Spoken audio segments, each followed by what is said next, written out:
I hired a private investigator to follow my husband, but he ended up following me instead and uncovered my family's 20-year lie. It started when I found the hotel receipts. Marcus had been working late 3 nights a week for months, but his credit card statements told a different story. The Marriott downtown. Always the same room number. Always charged for 2 guests. I called Davidson Investigations from my car in the grocery store parking lot, hands shaking as I dialed. "I need someone followed," I told the gruff voice that answered. "Your husband?" he asked. They always knew. "How much?"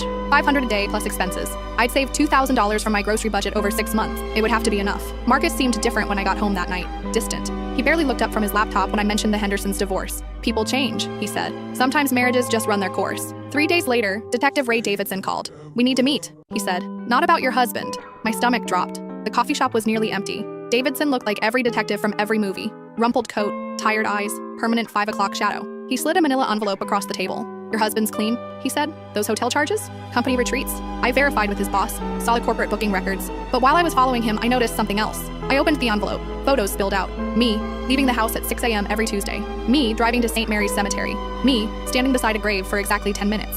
Marie Catherine Walsh, Davidson read from his notes. "Died 23 years ago, age 4. According to the headstone, she was your sister." My mouth went dry. "Thing is," he continued, "I ran a background check. You don't have a sister." "Never did." So I dug deeper. He pulled out another photo, a death certificate. My name was listed as the surviving family member. "Marie Walsh," he said slowly, "was your daughter." The coffee cup slipped from my hands. Brown liquid spread across the white table. "You were 17 when she died. Meningitis. You listed your parents as next of kin. But here's what's interesting." He pulled out more papers. 3 months later, you legally changed your name from Marie Walsh to Sarah Collins. Started over completely. I couldn't breathe. Your parents told everyone you'd gone to live with relatives after graduation. But you didn't, did you? You stayed in town, got married, built a whole new life. And nobody knew Marie Walsh was still alive because officially, she didn't exist anymore. 20 years of lies crashed down around me. "Why?" I whispered. Davidson leaned back.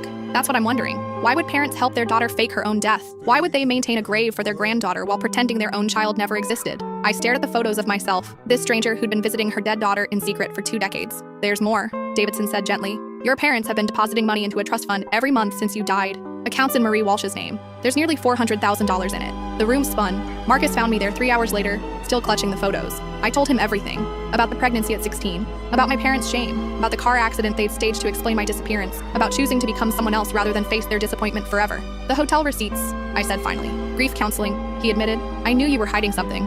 I thought if I could figure out what, I could help you." That night, we drove to my parents' house. My first visit in 20 years.